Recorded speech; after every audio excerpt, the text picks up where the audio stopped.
Welcome to the Appleseed, where we bring you and your family great stories from great storytellers. And on today's episode, we'll hear a story from Noa Baum, a storyteller from the Washington, D.C. area. But for me, for his beloved daughter, my father was willing to risk his life and enter an American freeway.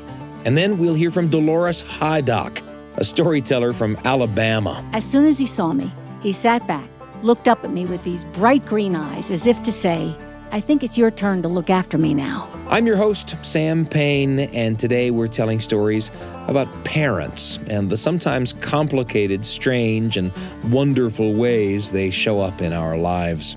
We'll start with Noa Baum, who shares a family story here about her Israeli parents coming to America to meet their new grandchild. Here's Love Comes in Strange Packages, recorded live in our Appleseed studio. Here's Noa.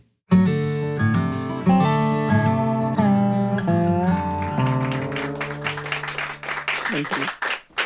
Now, I don't know about you, but my parents used to drive me crazy. See, the world, according to my mother, is divided into two major groups. There is those whose fault it is, and her. And she spends most of her life telling you all about it, and especially about the one whose fault it always is, my father. Now, my father's world is a little more complicated than that. See, his main goal in life is to be left alone, in peace and quiet, to contemplate. He abhors any form of conflict, so he spends most of his life pacifying and avoiding, especially my mother. Now, if anyone would have told me this story, I would have said, pure fiction. Could not happen. But friends, I was there. And this is what happened.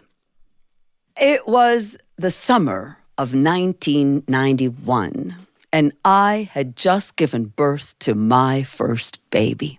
My parents came all the way from Jerusalem, Israel, to Davis, California, for the birth of their first grandchild and to help. It was one of those lovely days in Davis, California, when the temperature reaches a gentle 115 Fahrenheit in the shade.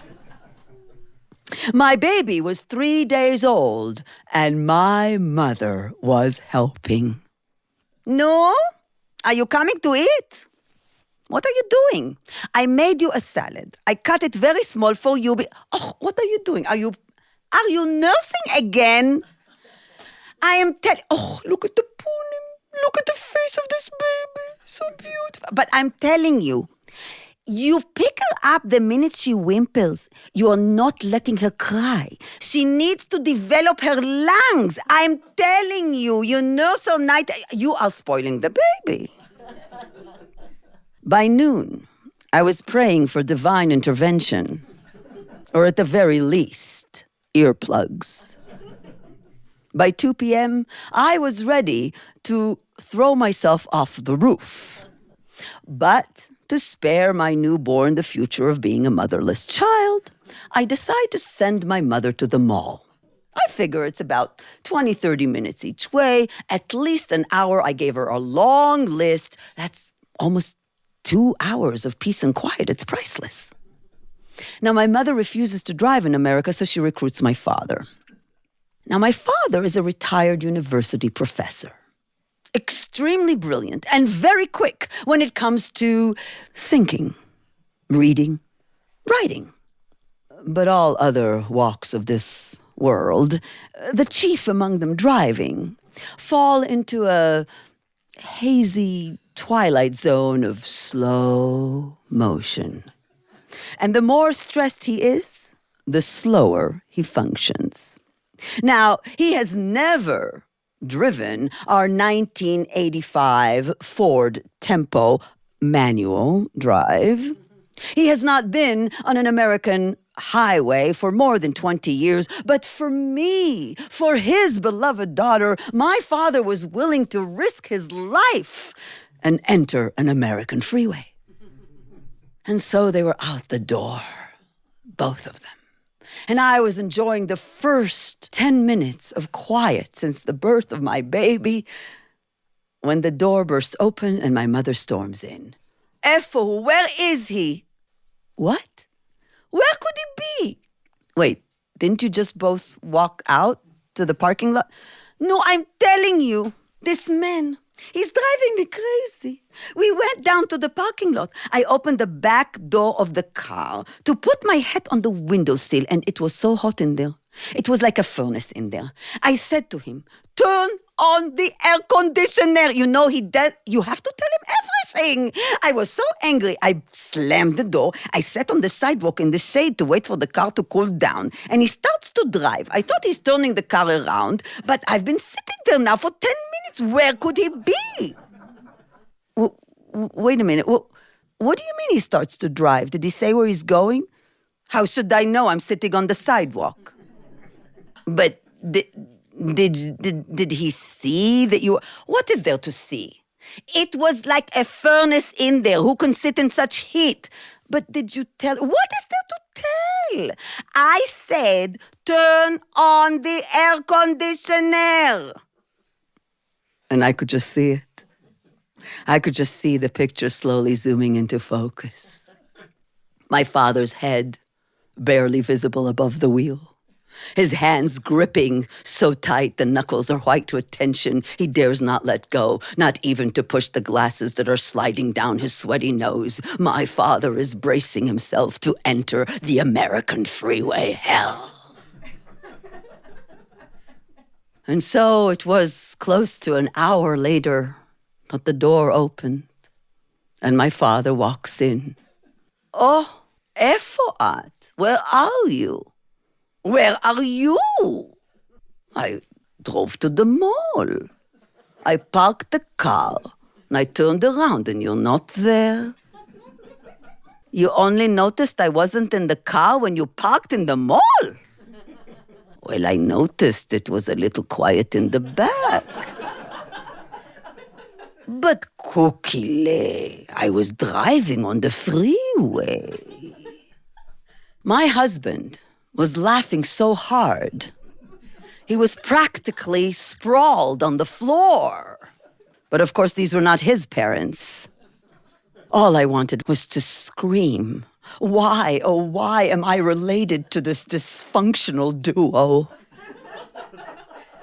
And at that moment, my baby stopped nursing and looked up at me with big wonder in her eyes. And my mother said, Oy, look at the ponim, look at the face, she's smiling.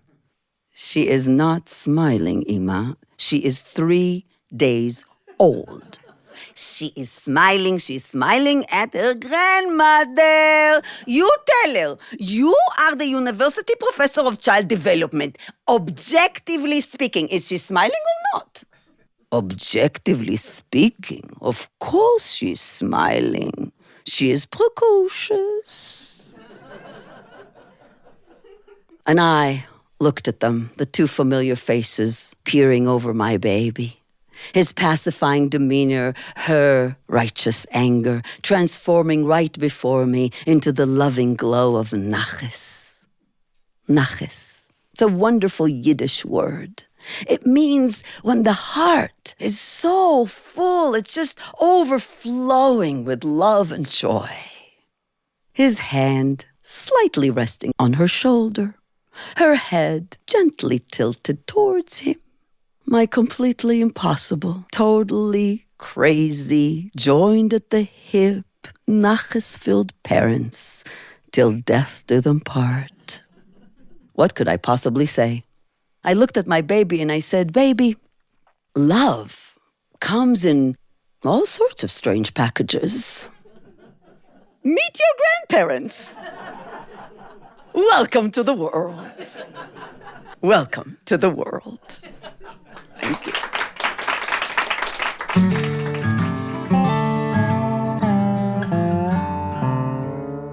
That was Noa Baum with her story called Love Comes in Strange Packages.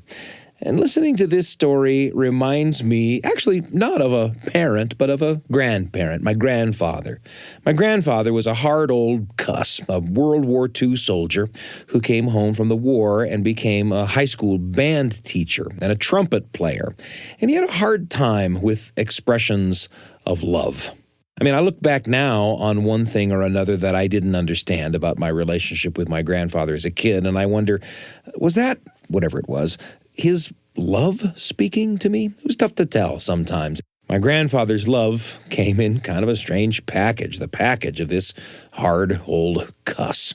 And as I think about that, there's a story about my grandfather that these days means a great deal to me. In this story, my grandmother had been fighting for a long time against the difficulties of Alzheimer's. She wasn't living at home anymore, but at a place where she could get around-the-clock care.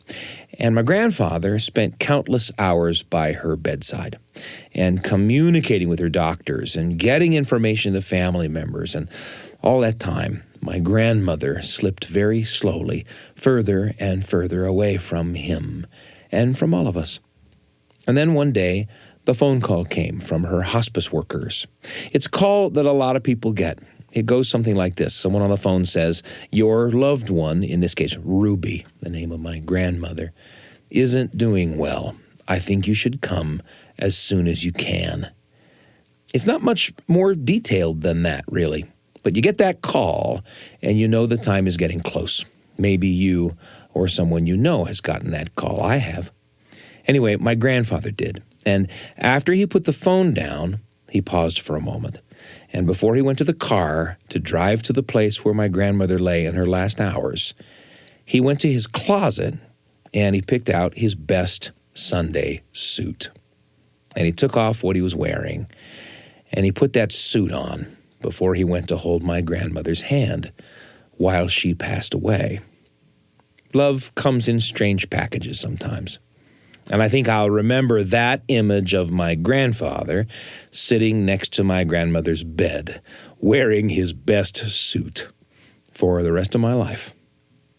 Strangely, maybe, that's where Noah's story took me. Where did the story take you? And who will you take along?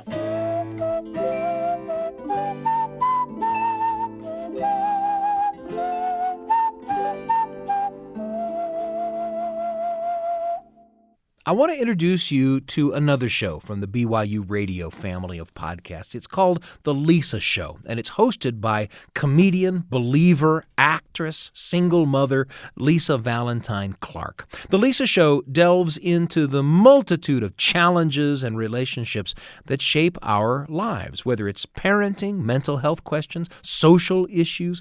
She and her council of moms will tackle it. She'll help you figure out this thing called life with a lot of laughs along the way. Lisa is a great person to hang around with. The Lisa Show, listen wherever you get your podcasts. You can find it on Apple Podcasts, Spotify, YouTube, all kinds of places to listen to The Lisa Show whenever you like. The Lisa Show from BYU Radio.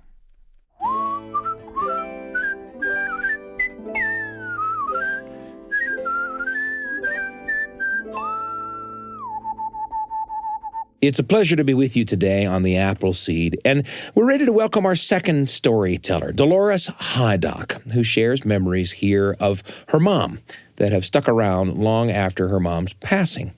Her story is called Reincarnated as a Cat, and it was recorded live in the Appleseed studio. Here's Dolores. Thank you so much. I think my mother has been reincarnated as a cat. My mother did not like cats. It would be fair to say my mother hated cats.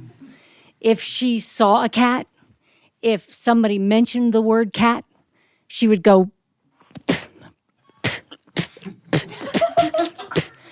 as if just thinking about a cat could make cat hair leap into her mouth.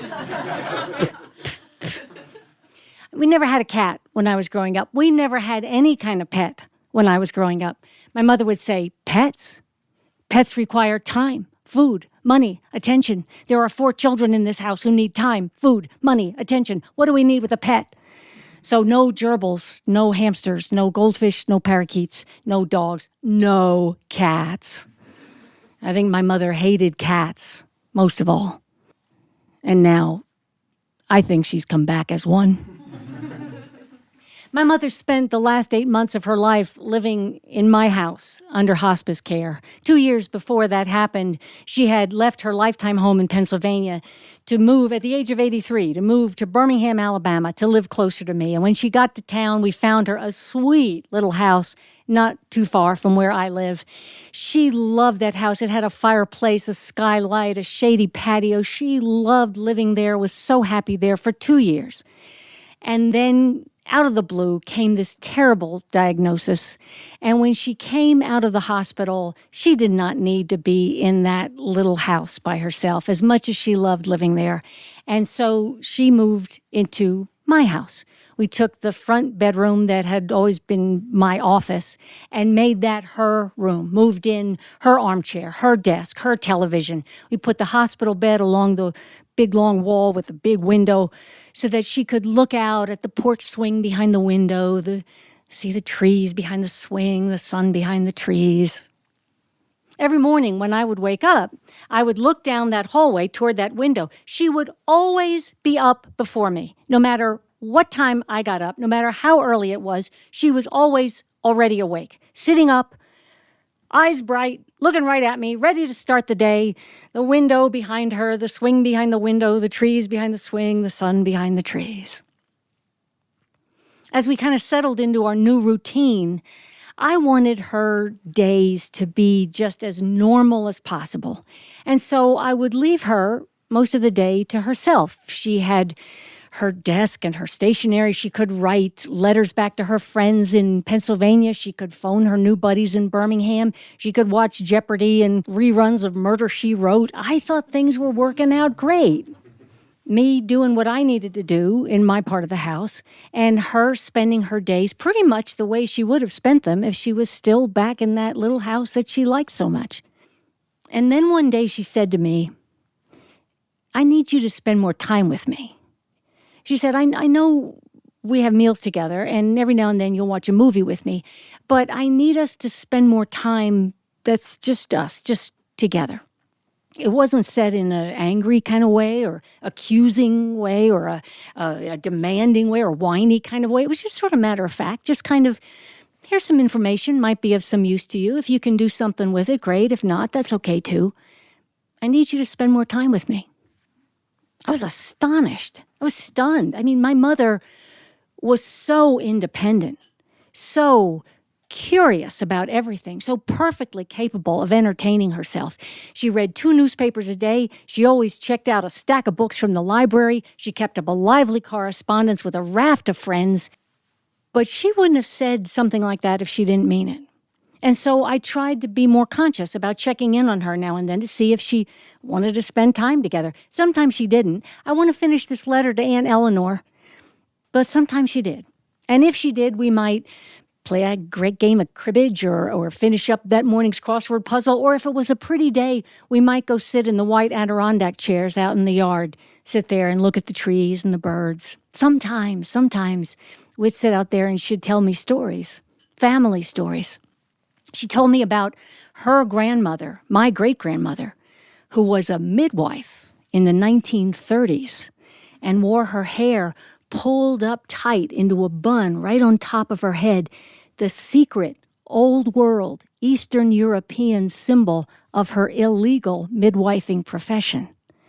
And so the women in the neighborhood would see the midwife topknot and know that they could call on her when they needed her help.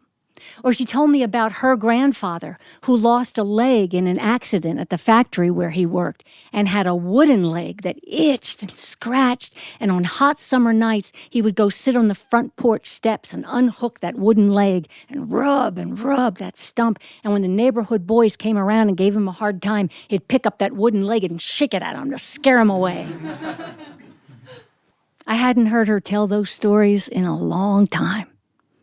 Sometimes I would practice my stories on her. She liked the stories that had her in them.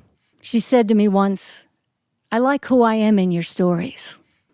But most of the time, we'd just be there.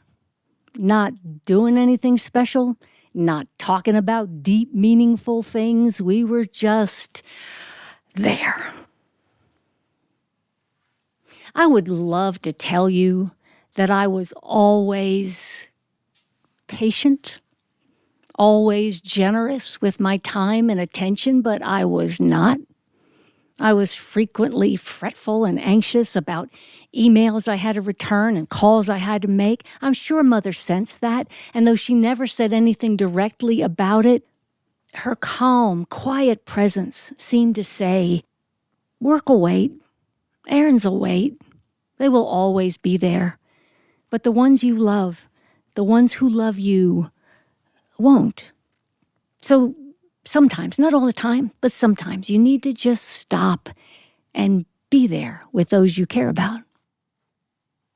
It was months after she died before I was able to move my office back into that room, replace her pretty desk with my practical one, replace her flowered stationery with my reams of copy paper. But finally I did, and one November afternoon late, I was working back there. It was about maybe 6 months after she had died. I was working at the computer, and I heard someone knocking at the back. No, not knocking. Pounding on the back door. Pound, pound, pound, pound, pound. I thought, gosh, 5:30 in the afternoon. It's kind of late for the UPS guy. I wasn't expecting anything. Pound, pound, pound, pound, pound. Well, I went to see what this was about. I have 2 back doors there in the kitchen. There's the inside door, it's wood on the bottom and glass on top, and then an all-glass storm door. I looked through the top glass. I didn't see anybody, but I could hear it. Pound, pound, pound, pound, pound. I opened the inside door, and there was a cat. A pure white cat, standing on his back legs and with his front paws just wailing on that storm door. Pound, pound, pound, pound, pound. As soon as he saw me, he sat back, looked up at me with these bright green eyes, as if to say, it's your turn to take care of me now. It wasn't said in an accusing kind of way or a demanding kind of way or angry or whiny sort of way. It was just matter of fact, just kind of, here's some information that might be useful to you. If you can do something with it, great. If not, that's okay too. It's your turn to take care of me now. I'd seen this cat in the neighborhood for years. I mean, it is hard to miss a pure, white, stray cat. Everybody in the neighborhood knew him. The little girl across the street used to play with him all the time. In fact, she had these pastel-colored chalks. She would make designs on the sidewalk in front of their house. One day, the white cat came and rolled around in her artwork and then walked off looking like a walking ball of cotton candy at the county fair, all pink and blue and yellow and green. But that little girl and her family had moved to Illinois a few years ago. And then the white cat had taken up with Jason and Casey. They lived on that side of me. And Jason and Casey had 3 cats of their own. So they just pretty much left out this all-day, all-you-can-eat cat food buffet in the backyard. And you'd usually find the white cat there. But Jason and Casey had just moved to Nashville 2 weeks earlier and had not taken the white cat with them. And whatever other plan that cat had to charm his way into some new meal ticket had not worked out.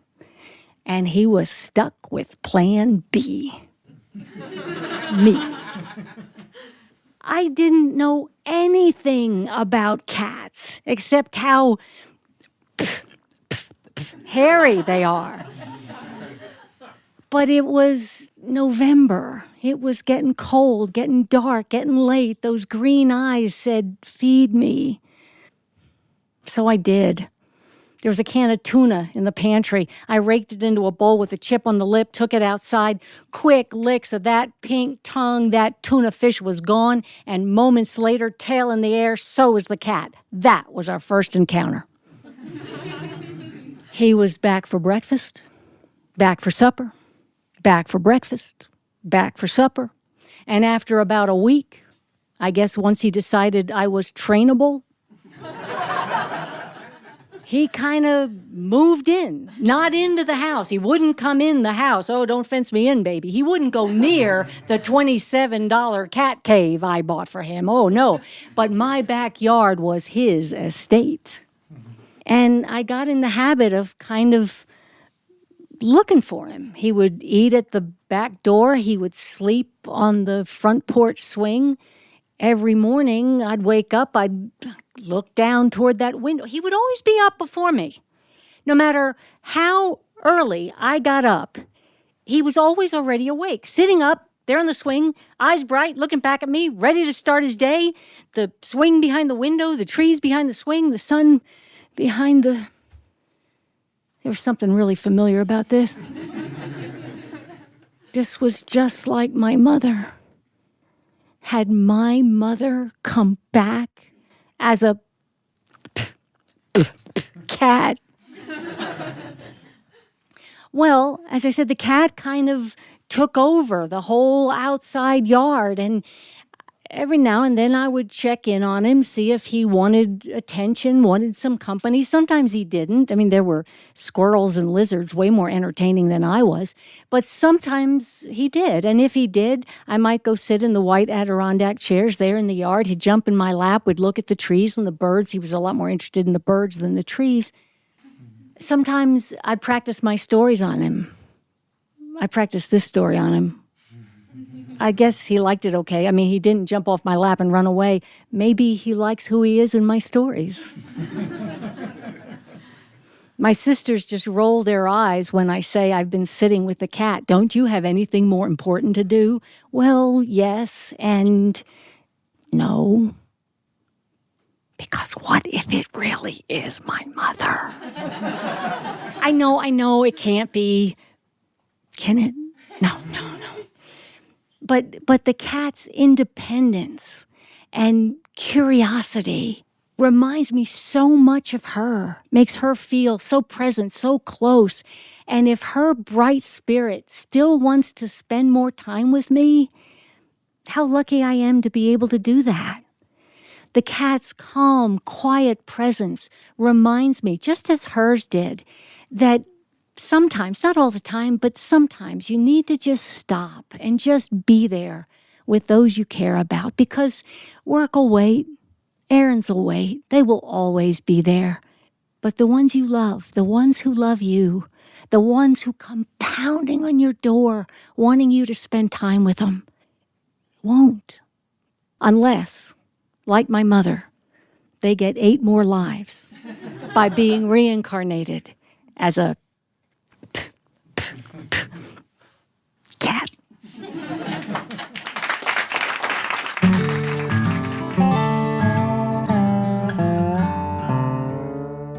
Maybe love and parents really do come in some strange packages, each with their own way of showing love. A big thank you to Noa Baum and Dolores Hydock for their wonderful stories. We hope that these stories bring memories of your own parents and other loved ones, that you'll pass them along to the people you love, because at the Appleseed, we believe that sharing and listening to great stories can change your family's world. The Appleseed is produced by Wendy Folsom, Sam Payne, and Brian Tanner. Our audio engineers are Ashton Parkinson and Carly Wilson. The rest of the Appleseed team is Kelly Wehrmeister, Trent Horton, Evadane Hendricks, Miriam Arce, and Tristan Schetzel. A special thanks to the subscribers of our podcast who rate us or leave reviews. You help people find the show. We also love to receive emails at theappleseed@byu.edu. Your thoughts and comments help us to shape the future of the Appleseed. We're pleased and proud to be among the many podcasts produced by the BYU Radio family. And you can find episodes of The Appleseed wherever podcasts are found, on the BYU Radio app or at byuradio.org/Appleseed. I'm Sam Payne, and the whole team can't wait to be with you again on the Appleseed.